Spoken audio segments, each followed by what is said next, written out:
ನಮಸ್ಕಾರ, ಇದು ವಿಶ್ವಂಬರ ಟಿವಿ. ನಾನು ಗುರುಪ್ರಸಾದ್ ಶಾಸ್ತ್ರಿ. ಪ್ರೈಮ್ ಗೆಸ್ಟ್ ಕಾರ್ಯಕ್ರಮಕ್ಕೆ ಸ್ವಾಗತ. ಇವತ್ತು ನಮ್ಮ ಜೊತೆಗಿದ್ದಾರೆ ಶ್ರೀ ವೆಂಕಟೇಶ್ ಹೆಗಡೆ. ಇವರು ಮೂಲತಃ ಸಿದ್ದಾಪುರ ತಾಲೂಕಿನ ಬೊಗರಿಮುಖಿಯವರು. ಕಳೆದ 35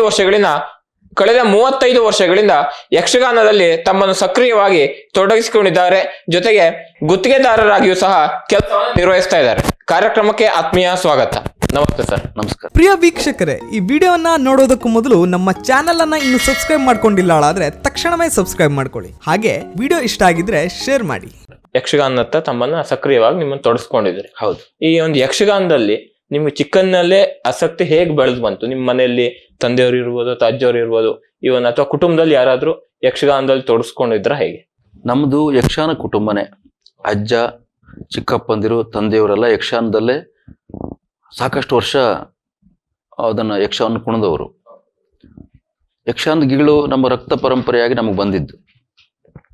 ನಾನು ಕೂಡ ಮನೆಯಲ್ಲಿ ನಡೆಯುವಂಥ ಯಕ್ಷಗಾನಗಳು, ತಂದೆಯವರು ಎಲ್ಲ ಮಾಡುವಂಥ ಯಕ್ಷಗಾನ ನೋಡಿ ಅದರ ಕಡೆ ಆಕರ್ಷಿಸನಾದೆ.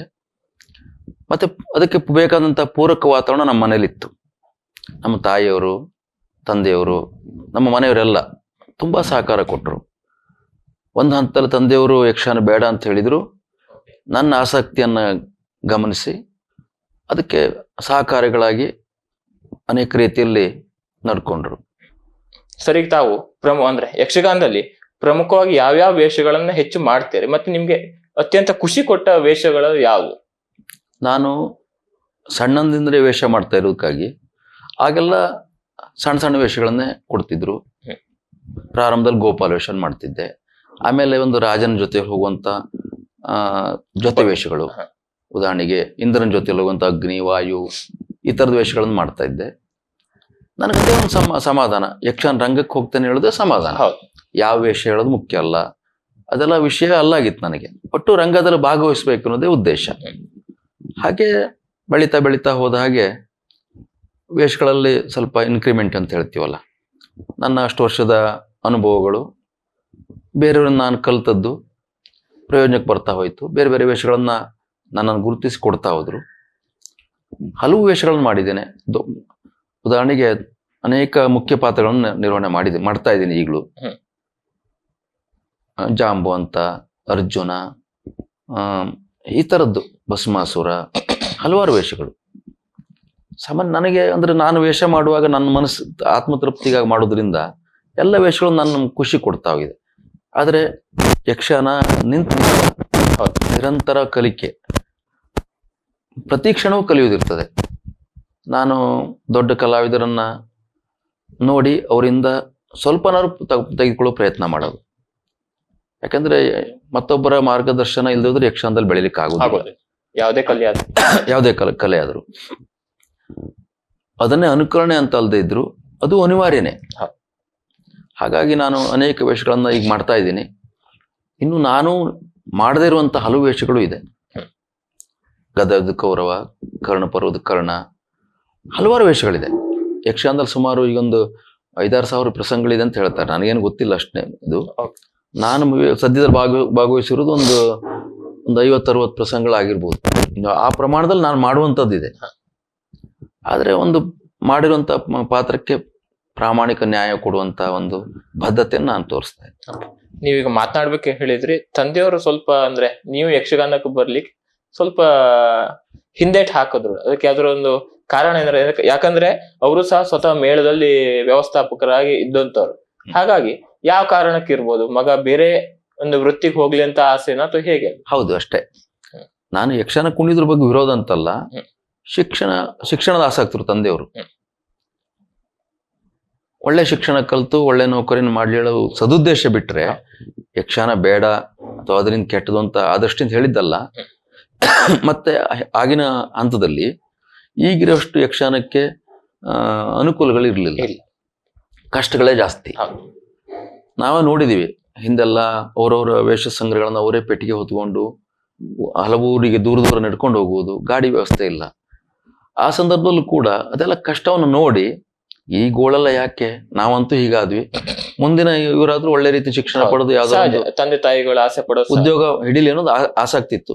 ನಾನು ಸ್ವಲ್ಪ ಶಿಕ್ಷಣದಲ್ಲಿ ಮುಂದಿದ್ದೆ. ನಾನು ಅದರಿಂದ ಈ ಯಕ್ಷಗಾನದಿಂದ ಶಿಕ್ಷಣಕ್ಕೆ ತೊಂದರೆ ಆಗಬಾರ್ದು ಅನ್ನೋದು ಅವ್ರ ಉದ್ದೇಶ ಅಷ್ಟೇ. ನೀವು ಸಹ BSc ಗ್ರಾಜುಯೇಟೆಡ್. ಹೌದು. ಈಗ ಯಕ್ಷಗಾನದಲ್ಲಿ ಈಗ ಕಳೆದೊಂದು 35 ವರ್ಷಗಳ ಒಂದು ಹಿನ್ನೆಲೆಯನ್ನು ತಗೊಂಡ್ರೆ ಹ್ಮ್. ತಾವು ದೊಡ್ಡವ್ರ ಜೊತೆಗೆ ಸಣ್ಣ ಸಣ್ಣ ಪಾತ್ರವನ್ನು ಮಾಡಿದ್ದೀರಿ, ಹೌದು. ಸಣ್ಣವ್ರ ಜೊತೆ ಅತ್ಯಂತ ದೊಡ್ಡ ದೊಡ್ಡ ಪಾತ್ರಗಳನ್ನು ಮಾಡಿದ್ದೀರಿ. ಹೌದು. ಹಾಗಾಗಿ ಅಂದ್ರೆ ಈ ತರ ಈಗ ಸಾಮಾನ್ಯವಾಗಿ ಏನ್ ಮಾಡ್ತಾರೆ, ಒಂದಷ್ಟು ಯಾವ್ದೋ ಒಂದು ಕರ್ಣನೋ ಕೃಷ್ಣನೋ ರಾವಣನೋ ಈ ರೀತಿ ಒಂದೆರಡು ಅಥವಾ ಒಂದು 5-6 ವೇಷಗಳಿಗೆ ಮಾತ್ರ ಸೀಮಿತ ಆಗುವಂತ ಒಂದು ಸನ್ನಿವೇಶಗಳು ಇರ್ತವೆ. ಹೌದು. ಆದ್ರೆ ತಾವು ನಾನಾ ರೀತಿ ವೇಷಗಳನ್ನ ಹಾಕಿದಿರಿ. ಕೇವಲ ವೇಷ ಹಾಕೋದು ಮಾತ್ರ ಅಲ್ಲ, ಆ ಒಂದು ವೇಷಕ್ಕೆ ಸಂಬಂಧಪಟ್ಟ ಹಾಗೆ ವಿಷಯ ಸಂಗ್ರಹಣೆ ಇರ್ಬೋದು, ಜ್ಞಾನ ಇರ್ಬೋದು, ನಿರ್ವಹಣೆ ಇರ್ಬೋದು, ಒಟ್ಟಾರೆಯಾಗಿ ಈ ರೀತಿ ಬೇರೆ ಬೇರೆ ಒಂದು ವೇಷವನ್ನು ಹಾಕ್ಬೇಕಾದ್ರೆ ಅದಕ್ಕೆ ಪೂರಕ ಆಗಿರ್ತಕ್ಕ ತಯಾರಿ ಮತ್ತೆ ನಿರ್ವಹಣೆ ಹೇಗ್ ಮಾಡ್ಕೊಂಡಿದ್ರಿ? ಮಾಡಲೇಬೇಕು. ಯಾಕೆಂದ್ರೆ ನನಗೆ ಸ್ವಲ್ಪ ತಂದೆಯವರಿಂದ ಸಿಕ್ಕಂತ ಅನುಕೂಲ ಅಂದ್ರೆ ಹಲವು ಹಿರಿಯ ಕಲಾವಿದರ ಸಂಪರ್ಕ. ಅಜ್ಜನ್ ಅವರಿಂದ ನಮ್ಮ ತಂದೆಯವರಿಗೆ ಬಂತು. ಆಗಿನ ಕಾಲದ ಒಳ್ಳೊಳ್ಳೆ ಕಲಾವಿದರು ನಮ್ಮ ಮನೆಗೆ ಬರ್ತಾರೆ. ಶಂಭು ಹೆಗಡೆಯವರು, ಆಮೇಲೆ ಸಾಮಗರು, ಶೇಣಿಯವರು, ಮಹಾಬಲಿ ಹೆಗಡೆಯವರು, ಚಿಟ್ಟಾಣಿಯವರು, ಹೀಗೆ ಆಗಿನ ಶ್ರೇಷ್ಠ ಕಲಾವಿದರು ನಮ್ಮನೆ ಬಳಕೆ ಇತ್ತು. ಅದು ನಮ್ಮ ತಂದೆಯವರಿಗೂ ಸ್ವಲ್ಪ ಅನುಕೂಲ ಆಯಿತು. ತಂದೆಯವ್ರ ಬಳಕೆಯಿಂದ ಸಿಕ್ಕಂತ ಅನೇಕ ಸಂಪರ್ಕಗಳು ನನಗೆ ಅನುಕೂಲ ಆಯಿತು.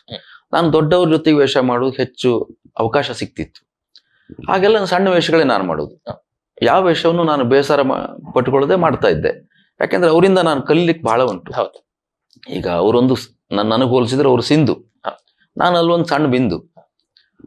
ಅವರಲ್ಲಿರುವಷ್ಟು ವಿದ್ಯೆ ನನ್ನದು ಕಲೀಲಿಕ್ಕೆ ಆಗದೆ ಇದ್ರು ಏನೋ ಒಂದನ್ನಾರು ಸ್ವಲ್ಪ ಜೊತೆಗಿದ್ದಾಗ ಸಹವಾಸದಿಂದನೇ ಹೌದು ಬರ್ತದೆ. ಪ್ರತಿದಿನ ನಾನು ಪ್ರತಿಯೊಬ್ಬರಲ್ಲೂ ಗುರುಗಳನ್ನು ಕಾಣ್ತೇನೆ. ಯಾಕೆಂದ್ರೆ ಪ್ರತಿಯೊಬ್ಬರಲ್ಲೂ ಅವರಿಂದ ಕಲಿಯುವಂಥದ್ದು ಬಹಳ ಇರ್ತದೆ. ಈಗ ನಾನೇ ಶ್ರೇಷ್ಠ ಎನ್ನುವಂತ ಯಾವ ಅಹಂಕಾರ ನನಗೆ ಯಾವತ್ತೂ ಇಲ್ಲ. ನಾನು ಪ್ರತಿಯೊಬ್ಬ ಸಣ್ಣ ಕಲಾವಿದನಲ್ಲೂ ಒಳ್ಳೇದೇನಾದ್ರು ಕಂಡ್ರೆ ಅವನಿಗೂ ಹೇಳ್ತೇನೆ, ನಾನು ಅದ್ರ ಅಳವಡಿಸ್ಕೊಳ್ಳಿಕ್ಕೆ ನೋಡ್ತೇನೆ. ಇನ್ನು ಸಣ್ಣ ಕಲಾವಿದರು ಸಿಕ್ಕಿದಾಗ ದೊಡ್ಡ ವೇಷ ನಮ್ಮ ಪಾಲಿ ಬರ್ತದೆ. ಅವಾಗ ಈ ದೊಡ್ಡ ಕಲಾವಿದರ ಜೊತೆಗೆ ಏನು ಅನುಭವಗಳಿರ್ತದೆ ಅಲ್ಲಿ ಪ್ರಯೋಜನ ಬರ್ತದೆ. ಅವರಿಗೂ ನಮ್ಗೆ ಗೊತ್ತಿದ್ದಂಗೆ ಸ್ವಲ್ಪ ಹೇಳ್ಕೊಂಡು ಅದು ನಮಗೆ ಮುಂದೆ ಅನುಕೂಲಕರ ಆಗ್ತದೆ. ಹೀಗೆ ಅನುಭವದಿಂದ ಹಲವು ಪ್ರದರ್ಶನಗಳಿಂದ ಒಂದು ಕಲಾವಿದ ಬೆಳೀತಾ ಹೋಗ್ತಾನೆ. ಈ ಉದಾಹರಣೆ ನಾನು ಗೋಪಾಲವಶದಿಂದ ಒಂದು ಪ್ರಮುಖ ಪಾತ್ರ ಮಾಡುವ ಹಂತಕ್ಕೆ ಬೆಳೀಲಿಕ್ಕೆ ಅನೇಕರ ಕೊಡುಗೆ ಇದೆ. ನನ್ನ ಸ್ವಂತ ಸಾಮರ್ಥ್ಯ ಅಂತ ನಾನು ಯಾವತ್ತೂ ಹೇಳಲ್ಲ.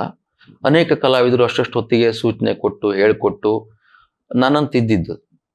ಇನ್ನೂ ಪರಿಪೂರ್ಣ ನಾನು ಯಾವತ್ತೂ ಅಲ್ಲ. ಯಕ್ಷಗಾನದಲ್ಲಿ ಯಾರೂ ಪರಿಪೂರ್ಣ ಅಂತ ಹೇಳಲಿಕ್ಕೆ ಆಗುದಿಲ್ಲ. ಆದರೂ ಒಂದು ಮಟ್ಟದಲ್ಲಿ ಬೆಳೆದವರು ಇದ್ದಾರೆ. ಅವರ ನಿರಂತರ ಹೋರಾಟ, ಪರಿಶ್ರಮ, ಅಭ್ಯಾಸ. ನನಗೆ ಸ್ವಲ್ಪ ಅಭ್ಯಾಸದ ಕೊರತೆ, ತೊಂದರೆನೂ ಅಂತ ಹೇಳ್ಬೋದು. ಯಾಕೆಂದ್ರೆ ವೃತ್ತಿಯಲ್ಲಿ ನಾನು ಹಲವು ವಿಭಾಗಗಳಲ್ಲಿದ್ದೇನೆ. ಉದಾಹರಣೆಗೆ ಸಿವಿಲ್ ಗುತ್ತಿಗೆದಾರ, ಆಮೇಲೆ ಅದಕ್ಕಿಂತ ಪೂರ್ವದಲ್ಲಿ ಆರ್ಟಿಸ್ಟ್ ಆಗಿದ್ದೆ, ಬೇರೆ ಬೇರೆ ವೃತ್ತಿಯನ್ನು ಮಾಡಿದೆ. ಆ ಸಂದರ್ಭದಲ್ಲಿ ಅಭ್ಯಾಸ ಮಾಡಿ ಯಕ್ಷಗಾನ ಅಭ್ಯಾಸಕ್ಕೆ ಸ್ವಲ್ಪ ಸಮಯದ ಕೊರತೆ ನನಗಾಗ್ತಿತ್ತು. ಆದರೂ ಯಕ್ಷಗಾನ ಕುಣಿಬೇಕೊಳ್ಳೋ ಹಠ ಚಟ. ಸಮಯ ಸಿಕ್ಕಾಗಲಿಲ್ಲ. ಎಷ್ಟೇ ಕಷ್ಟ ಆದರೂ ನಿದ್ದೆ, ಶಾರೀರಿಕ ಶ್ರಮ ಎಲ್ಲವನ್ನು ಮರೆತು ಆಟಕ್ಕೆ ಹೋಗ್ತಿದ್ದೆ. ಯಾವ ವೇಷ ಕೊಟ್ಟರು ಬೇಸರ ಇಲ್ಲದೆ ಮಾಡಿ ಬರ್ತಿದ್ದೆ. ಆಮೇಲೆ ನನಗೊಂದು ಪ್ಲಸ್ ಪಾಯಿಂಟ್ ಅಂದರೆ ಎಲ್ಲಿ ನಾನು ಮಾತು ಕೊಟ್ಟಿದ್ದೇನೋ ಇಲ್ಲಿ ಇವತ್ತಿನವರೆಗೂ ತಪ್ಪಿದ್ದಿಲ್ಲ. ನಾನು ಯಾವ ಆಟಕ್ಕೆ ಬರ್ತೇನೆ ಅಂತ ಹೇಳಿದೇನೋ, ಎಷ್ಟೇ ಸಮಸ್ಯೆ ಇರಲಿ, ನಮ್ಮ ಮನೆಯಲ್ಲೇ ಸ್ವಂತ ಸಮಸ್ಯೆ ಇರಲಿ, ಅದೆಲ್ಲ ನನಗೆ ಲೆಕ್ಕಕ್ಕಿಲ್ಲ. ಆ ಪ್ರೋಗ್ರಾಮಿಗೆ ನಾನು ಹಾಜರಿರಲೇಬೇಕು. ಹಾಗಾಗಿ ಆ ವಿಶ್ವಾಸನೂ ನನಗೆ ಯಕ್ಷಗಾನದ ಸ್ವಲ್ಪ ಮುಂದೆ ಬರ್ಲಿಕ್ಕೆ ಅವಕಾಶ ಆಯಿತು. ಹಲವು ಹಿರಿಯ ಕಲಾವಿದರು, ಕೆಲವು ಸಂಘಟಕರು ನನ್ನನ್ನು ಗುರುತು ಮಾಡ್ಲಿಕ್ಕೆ ಅನುಕೂಲ ಆಯಿತು. ಒಬ್ಬ ಹೇಳಿ ತಪ್ಪಿಸೋದಿಲ್ಲ, ಅದು ಮುಖ್ಯ. ಆ ಒಂದು ವಿಶ್ವಾಸ ನನ್ನ ಅರ್ಹತೆಗಿಂತನೂ ಯಕ್ಷಗಾನಕ್ಕೆ ಜಾಸ್ತಿ ನಾನು ಹೋಗುವಾಗ ಮಾಡ್ತು. ಈ ಕೆಲವು ಜನ ಅರ್ಹತೆಯಿಂದ ಯಕ್ಷಗಾನ ಕರೆಯೋದು ಬೇರೆ, ಈ ತರ ವಿಶ್ವಾಸದಿಂದ ಕರೆಯೋದು ಬೇರೆ. ನಾನು ಬಹುಶಃ ಅರ್ಹತೆಕ್ಕಿಂತನೂ ಹೆಚ್ಚಾಗಿ ವಿಶ್ವಾಸಿಕನಾಗಿ ರಂಗಸ್ಥಳಕ್ಕೆ ಪ್ರವೇಶ ಮಾಡ್ತಾ ಇರೋದು ಹೆಚ್ಚು. ಯಕ್ಷಗಾನ ಕುರಿತಾಗಿ ನಿಮ್ ಬದ್ಧತೆ ನಿಮ್ಮನ್ನ ಇವತ್ತು ಈ ಒಂದು ಮಟ್ಟಕ್ಕೆ ಇರ್ಬೋದು, ಮಟ್ಟಕ್ಕೆ ತಂದು ನಿಲ್ಸಿದೆ ಅಂತ ಹೇಳ್ಬೋದು. ಎಷ್ಟೋ ಸಲ ಅಳಕು ನಮಗಿರ್ತದೆ. ದೊಡ್ಡ ಕಲಾವಿದ್ರ ಜೊತೆಗೆ ಸಣ್ಣ ವೇಷ ಮಾಡುವಾಗ್ಲೂ ನಮ್ದೇನೋ ತಪ್ಪು ಹೋಗ್ತದೆ ಅಂತ ಹೆದರಿಕೆ ಇರ್ತದೆ. ನಾನು ಪ್ರಾರಂಭದಲ್ಲಿ ಆ ಕಲಾವಿದರ ಹತ್ರ ಕೇಳಿ ಮಾಡ್ಕೊಳ್ಳಿ. ಪ್ರತಿ ದಿನನೂ ನಿನ್ನೆ ಮಾಡಿದ್ರೆ ಇವತ್ತು ಮಾಡೋದಾದ್ರೂ ಅದು ಮತ್ತೆ ಕೇಳ್ಕೊಳ್ತಿದ್ದೆ. ಆದ್ರೂ ಎಷ್ಟೋ ತಪ್ಪುಗಳಾಗ್ತಿತ್ತು, ಅವ್ರಿಂದ ಬಯಸ್ಕೊಳ್ತಿದ್ದೆ. ಆ ಬೇಸರ ಪಟ್ಕೊಳ್ಳೋದಿಲ್ಲ. ಯಾಕಂದ್ರೆ ಯಕ್ಷಗಾನ ಸಂಬಂಧಪಟ್ಟು ಅಥವಾ ನನ್ನ ಕಲಿಕೆ ಸಂಬಂಧಪಟ್ಟು ಯಾರೇನೇ ಬೈದ್ರು ನಾನು ಬೇಸರ ಪಟ್ಕೊಳ್ಳೋದಿಲ್ಲ. ಅದನ್ನ ಸ್ವೀಕಾರ ಮಾಡ್ತಿದ್ದೆ. ನಾನು ಬಾಕಿ ವಿಚಾರಕ್ಕೆ ಬಂದ್ರೆ ಬೇರೆ ಅದು. ಆದ್ರೆ ಯಕ್ಷಗಾನ ಸಂಬಂಧಪಟ್ಟು ಯಾರೇ ಬೈದ್ರು, ನಾನು ತಿದ್ದುದು ಪ್ರಯತ್ನ ಪಟ್ಟರು ಪ್ರಾಮಾಣಿಕವಾಗಿ ಸ್ವೀಕಾರ ಮಾಡ್ತೇನೆ. ಈಗ ನಮ್ಮ ಭಾಗದಲ್ಲಿ ಇರ್ಬೋದು ಅಥವಾ ನಮ್ಮ ಜಿಲ್ಲೆಯಲ್ಲಿ ರಾಜ್ಯಾದ್ಯಂತ ಈ ಅಂದ್ರೆ ಯಕ್ಷಗಾನ ಭಾಗವತರು ಸಾಕಷ್ಟು ಮಂದಿ ಇದ್ದಾರೆ. ಹೌದು. ನಿಮ್ಮ ಅಚ್ಚುಮೆಚ್ಚಿನ ಭಾಗವತರು ಯಾರು ಅಂತ ಹೇಳ್ಬೋದು? ನಾನು ಬಹುಶಃ ಎಲ್ಲಾ ಭಾಗವತರ ಜೊತೆಗೂ ಕೆಲಸ ಮಾಡಿದ್ದೀನಿ. ಈಗ ನಮ್ಮ ಭಾಗದಲ್ಲಿ ಸದ್ಯದ ರಾಜ್ಯ ಪ್ರಶಸ್ತಿ ಪಡೆದಂಥ ಕೊಳಗಿ ಕೇಶವ ಹೆಗಡೆ ಅವರು ನನ್ನ ನೆಚ್ಚಿನ ಭಾಗವತರಲ್ಲೊಬ್ಬರು. ಆಮೇಲೆ ಹಿಂದಿನವರು ಹಿಲ್ಲೂರು, ನೆಬ್ಬೂರರು, ಇವರೆಲ್ಲ ಭಾಳ ಖುಷಿ ಆಗ್ತಿತ್ತು. ಆಮೇಲೆ ನನ್ನ ಸಂಬಂಧದ ಮಾವ ಕಪ್ಪೆಕೆರೆ ಸುಬ್ರಾಯ ಭಾಗವತರು, ಅವರು ರಂಗದಲ್ಲಿ ಬಹಳ ನಿಪುಣರು, ಆಡಿಸುವಂಥ ತಂತ್ರಗಾರಿಕೆ ಎಲ್ಲ ಬಹಳ ವಿಶಿಷ್ಟವಾದದ್ದು.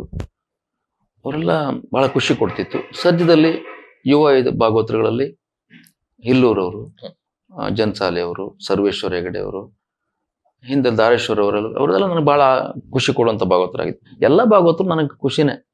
ಯಾಕೆಂದ್ರೆ ಅವರನ್ನು ವಿಮರ್ಶೆ ಮಾಡುವಷ್ಟು ಮೇಲೆ ಮಟ್ಟದಲ್ಲಿ ನಾವು ಬೆಳೆದಿದ್ದಲ್ಲ. ಆಮೇಲೆ ಅವರು ರಂಗಕ್ಕೆ ಸಲ್ಲಿಸ್ತಿರುವಂಥ ಅನುಪಮ ಸೇವೆ ನಿಜವಾಗಿ ಶ್ಲಾಘನೀಯವಾದಂತ. ಈಗೇನು ಹೊಸ ಕಲಾವಿದರು ಏನು ಯಕ್ಷಗಾನಕ್ಕೆ ಬರ್ತಾ ಇದ್ದಾರೆ, ಅವ್ರ ಬಗ್ಗೆ ಅಥವಾ ಅವ್ರಿಗೆ ನೀವೇನ್ ಹೇಳಿಕ್ ಬಯಸ್ತೀರಿ? ನಾನು ದೊಡ್ಡ ಕಲಾವಿದರ ಜೊತೆಗೆ ನಾನು ಹೊಸ ಕಲಾವಿದ, ಸಣ್ಣ ಕಲಾವಿದ ವೇಷ ಮಾಡ್ತೇನೆ. ಸಣ್ಣ ಕಲಾವಿದ ಜೊತೆಗೂ ಅವ್ರಿಗಿಂತ ದೊಡ್ಡ ಹೇಳೋದಷ್ಟಿಂದ ನಾನು ದೊಡ್ಡ ಕಲಾವಿದ ಹೇಳ್ಬೋದು. ಈಗ ನಾನು ಹಲವು ರೀತಿಯಲ್ಲಿ ಗಮನಿಸ್ತೀನಿ, ಕೇವಲ ಒಂದೇ ವಿಷಯಕ್ಕೆ ಒತ್ತು ಕೊಡ್ತಾರೆ, ಬರೀ ಕುಣಿಯೋದು. ಪಾತ್ರ ಪೋಷಣೆ ಹೇಗೆ ಮಾಡಬೇಕು ಅಥವಾ ಅಭ್ಯಾಸ ಕ್ರಮಗಳು ಹೇಗೆ, ಹಿಂದವರೆಲ್ಲ ಹೇಳ್ಕೊಟ್ಟು ಕಲಿಸ್ತಿದ್ರು. ಈಗ ಸ್ವಲ್ಪ ಅದು ಕೊರತೆನೂ ಆಗಿದೆ. ಈ ಹಿಂದಿನ ಕಲಾವಿದರು ನಡ್ಕೊಂಡು ಹೋಗ್ಬೇಕಿದ್ರೆ ಆ ಪಾತ್ರ ವಿಸ್ತಾರವನ್ನ ತಿಳುವಳಿಕೆನ ಕೊಡ್ತಿದ್ರು. ಅದು ಕೇಳಿ ಕೇಳಿ ಅವ್ರಿಗೆ ಅಭ್ಯಾಸ ಆಗ್ತಿತ್ತು. ಈಗೇನಾಗಿದೆ, ಎಲ್ಲರೂ ಗಾಡಿ ಮೇಲೆ ಬರ್ತಾರೆ, ವ್ಯವಸ್ಥೆನೇ ಇಲ್ಲ. ಅಷ್ಟೊತ್ತಿಗೆ ಆಟದ ಒಂದು ಸ್ವಲ್ಪ ಹೊತ್ತು ಮುಂಚೆ ಬರ್ತಾರೆ, ಅವ್ರು ವೇಷ ಮಾಡ್ತಾರೆ, ವೇಷ ಮುಗಿದ್ಮೇಲೆ ಹೋಗ್ತಾರೆ. ಆಟ ನೋಡ್ಲಿಕ್ಕೂ ಇರುವುದಿಲ್ಲ. ಮುಂದೆ ಮತ್ತೊಂದು ವೇಷ ಬಂದ್ರೆ ನಾನು ಹೇಗೆ ಮಾಡ್ಬೇಕು ನೋಡ್ಕೊಳ್ಲಿಕ್ಕೂ ಇರುವುದಿಲ್ಲ. ಈಗ ಮೊಬೈಲ್, ಯೂಟ್ಯೂಬು, ಅಲ್ಲಿ ಏನ್ ಸಿಗ್ತದೆ ಅದು ನೋಡ್ತಾರೆ. ಸಣ್ಣ ಕಲಾವಿದರಲ್ಲಿ ಬರೀ ಕುಣಿಯುವ ಚಟ ಹೆಚ್ಚಾಗ್ತಾ ಇದೆ. ಅಂದ್ರೆ ಆ ಪಾತ್ರಕ್ಕೆ ಬೇಕಾದಂತ ವಿಷಯ ಸಂಗ್ರಹಣೆ ಮಾಡ್ಕೊಳ್ಳೋಕೆ ಹೋಗುದಿಲ್ಲ, ಬರೀ ಕುಣಿಯೋದು. ಅದೇ ಒಂದಿಷ್ಟು ಪ್ರೇಕ್ಷಕ ವರ್ಗ ಅದನ್ನ ಪ್ರೋತ್ಸಾಹ ಮಾಡ್ತದೆ, ಸಿಳ್ಳೆ ಆಗ್ತಾರೆ. ಇವರು ಅದೇ ತಾವು ದೊಡ್ಡ ಕಲಾವಿದರು ಅಂತ ಭಾವಿಸ್ಕೊಳ್ತಾರೆ. ಆದ್ರೆ ಕಲೆ ಅಷ್ಟಕ್ಕೆ ಸೀಮಿತ ಅಲ್ಲ. ನಾ ಹೇಳಿದಾಗೆ ವಿಷಯವನ್ನು ತಾವು ಸ್ವಂತ ತಿಳ್ಕೊಳ್ಳೋದು, ಆಮೇಲೆ ಸರಿಯಾಗಿ ವಿಷಯವನ್ನು ಜನರಿಗೆ ಮುಟ್ಟಿಸೋದು, ಆ ಜವಾಬ್ದಾರಿ ಕಲಾವಿದನಿಗಿದೆ. ಯಾವ್ಯಾವ ಪಾತ್ರಕ್ಕೆ ಎಷ್ಟು ಕುಣಿತ ಬೇಕೋ, ಅಭಿನಯ ಬೇಕೋ ಅದನ್ನ ಮಾಡ್ಬೇಕು. ಅದು ಮಾಡೋದು ಬೇಡ ಅಂತಲ್ಲ, ಆದ್ರೆ ಅದು ಅದೇ ಅತಿ ಆಗ್ಬಾರ್ದು. ಈಗ ಒಂದು ಊಟದಲ್ಲಿ ಎಲ್ಲವೂ ಹೇಗಿರ್ಬೇಕು, ಬರೀ ಉಪ್ಪನ್ನೇ ತಿಂದು ಬದುಕ್ಲಿಕ್ಕೆ ಆಗುದಿಲ್ಲ, ಉಪ್ಪಿನಕಾಯನ್ನೇ ತಿಂದು ಬದುಕ್ಲಿಕ್ಕೆ ಆಗುದಿಲ್ಲ. ಎಲ್ಲದರ ಮಿಶ್ರಣ ಆಗ್ಬೇಕು, ಅದರಿಂದ ಊಟ ರುಚಿ ಆಗ್ಬೇಕು. ಹಾಗೆ ಯಕ್ಷಗಾನ. ಇವತ್ತಿನ ಪ್ರೈಮ್ ಗೆಸ್ಟ್ ಕಾರ್ಯಕ್ರಮದಲ್ಲಿ ನಮ್ ಜೊತೆ ಉಪಸ್ಥಿತರಿದ್ದು ಅಭಿಪ್ರಾಯ ಅನಿಸಿಕೆ ಹಂಚಿಕೊಂಡಿರುವ ಶ್ರೀ ವೆಂಕಟೇಶ್ ಹೆಗಡೆ ಬೊಗರಿಮಕ್ಕಿ ಇವರಿಗೆ ವಿಶ್ವಂಬರ ಟಿವಿ ವತಿಯಿಂದ ಹೃತ್ಪೂರ್ವಕ ಕೃತಜ್ಞತೆಗಳನ್ನ ಸಲ್ಲಿಸ್ತಾ ಇದ್ದೇವೆ. ವಿಶ್ವಂಬರ ಟಿವಿ ಕುರಿತಾಗಿ ಒಂದೆರಡು ಅನಿಸಿಕೆಯನ್ನ ಹಂಚ್ಕೋಬೇಕಂತ ಕೇಳ್ಕೊತೀನಿ. ನಿಜವಾಗಿ ನಮ್ಮ ಉತ್ತರ ಕನ್ನಡ ಜಿಲ್ಲೆಗೆ ಒಂದು ಹೆಮ್ಮೆ. ಯಾಕೆಂದ್ರೆ ಇಂಥ ಒಂದು ಸಾಹಸ ಇದು. ಒಂದು ಟಿವಿ ಚಾನಲ್ ಅನ್ನು ಹೊರತರುವುದು ಸುಲಭದ ಕೆಲಸ ಅಲ್ಲ. ಇದಕ್ಕೆ ಅನೇಕ ಕಷ್ಟ ನಷ್ಟಗಳು ಇರ್ತವೆ. ಅದನ್ನೆಲ್ಲ ದಾಟಿ ಶ್ರೀಯುತ ಅನಂತಮೂರ್ತಿಯವರು ಇಂಥ ಒಂದು ಪರಿಶ್ರಮಕ್ಕೆ ಇಳಿದಿದ್ದಾರೆ. ನಿಜವಾಗಿ ಶ್ಲಾಘನೀಯವಾದಂಥ ಸಂಗತಿ. ಉತ್ತರ ಕನ್ನಡದ ವಿಷಯಗಳನ್ನ ಬೇಗವಾಗಿ ತಿಳಿಲಿಕ್ಕೊಂದು ಸದವಕಾಶ. ಈಗ ಹಲವು ಚಾನಲ್ಗಳಿದ್ರೂ ಇಡೀ ಕರ್ನಾಟಕನ, ಇಡೀ ಪ್ರಪಂಚದ ಸುದ್ದಿಯನ್ನು ಬಿತ್ತರಿಸ್ತವೆ. ಅದರಲ್ಲಿ ಉತ್ತರ ಕನ್ನಡದ ವಿಷಯ ಬರುವುದೇ ಇಲ್ಲ, ಸಿಗುವುದೇ ಇಲ್ಲ. ಆದರೆ ಈ ಚಾನಲ್ಲು ಉತ್ತರ ಕನ್ನಡಕ್ಕೆ ಪ್ರಾಮುಖ್ಯತೆಯನ್ನು ಕೊಟ್ಟು ಆ ವಿಷಯಗಳನ್ನು ಬೇಗದಲ್ಲಿ ಜನರಿಗೆ ತಲುಪಿಸುವಂಥ ಕೆಲಸ ಮಾಡ್ತಾ ಇದೆ. ನಿಜವಾಗಿ ಮೆಚ್ಚಬೇಕಾದಂಥ ಕೆಲಸ. ನಾನು ಈ ವಿಶ್ವಂಬರ ಟಿವಿಯ ಎಲ್ಲ ತಾಂತ್ರಿಕ ವರ್ಗ ಇರಲಿ, ಎಲ್ಲರಿಗೂ ಕೂಡ, ಅನಂತಮೂರ್ತಿಯವರ ಆದಿಯಾಗಿ ಎಲ್ಲರಿಗೂ ಕೂಡ ಈ ಕುರಿತಾಗಿ ಧನ್ಯವಾದ ಅರ್ಪಿಸ್ತೇನೆ. ವಿಶ್ವಂಬರ ಟಿವಿ ಬೇಗದಲ್ಲಿ ರಾಜ್ಯದಲ್ಲಿ, ರಾಷ್ಟ್ರದಲ್ಲಿ ಮನೆ ಮಾತಾಗಲಿ, ಹೆಸರನ್ನು ಗಳಿಸಲಿ, ಕೀರ್ತಿ ಗಳಿಸಲಿ ಎನ್ನುವುದಾಗಿ ಮನಸ್ಸು ತುಂಬಿ ಹಾರೈಸ್ತೇನೆ. ಧನ್ಯವಾದ. ನಮಸ್ಕಾರ.